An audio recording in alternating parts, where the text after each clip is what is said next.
Hello fight fans, Mr. Rickster here with another talk video from outside the corner of fans' perspective. Canelo versus Charlo, September the 30th. Coming round now, coming round quick. Want to speak a bit about the training camps and that now. Both boxers looking good in training camps, taking it really seriously. Canelo,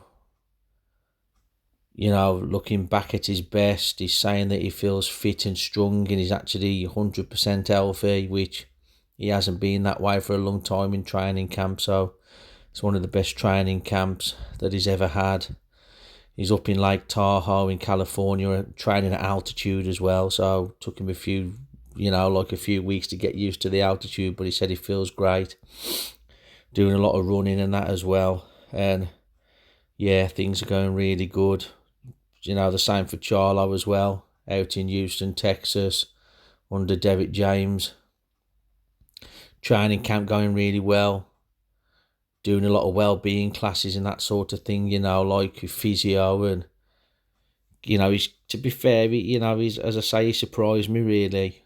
I didn't know a lot about Charlo. I thought, you just hear all the bad stuff about the two brothers, don't you, really, in the media, but actually watching a few videos, I've got a different perspective on him. He's a family man, loves his family very much, and as I say, he's taking his training really seriously. So that's good to see. When I first heard about the fight, I thought jumping up the two weight divisions was going to be quite bad. He fights at 154.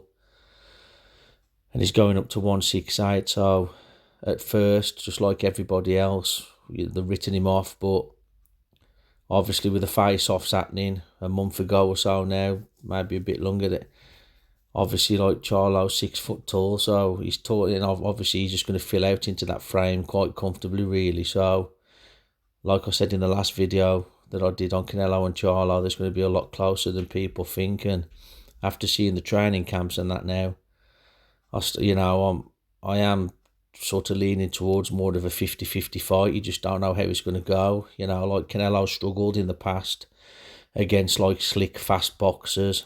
Yeah, Charlo's not as slick and fast at 168 as what he was at 154, but he's still going to be able to move around that ring pretty good. And he's going to be in and out, come in with a flurry of punches and then move out again. And Canelo struggles with that type of fighter, so it's going to be a lot closer than you think. I expect Charlo to win the first half of the fight. He's going to be winning the rounds on points. Make no doubt about that. And it's probably important that Canelo puts the pressure on him and tries not to let him get into a rhythm. And as usual, we always see the Canelo fights. He always gets his man out there at some point. He's just real heavy puncher at the end of the day. I don't think people realise how hard he hits at 168. So it'd be interesting to see whether Charlo can take his power. But yeah, as I say, both training camps are going really well, and the fight's coming around quick now. So it's going to be a good one. Charlo, he has been out the ring for 16 months. We don't know whether that's going to take its toll. And Canelo's only been out for about 6 months, so Canelo's clearly been the more active fighter.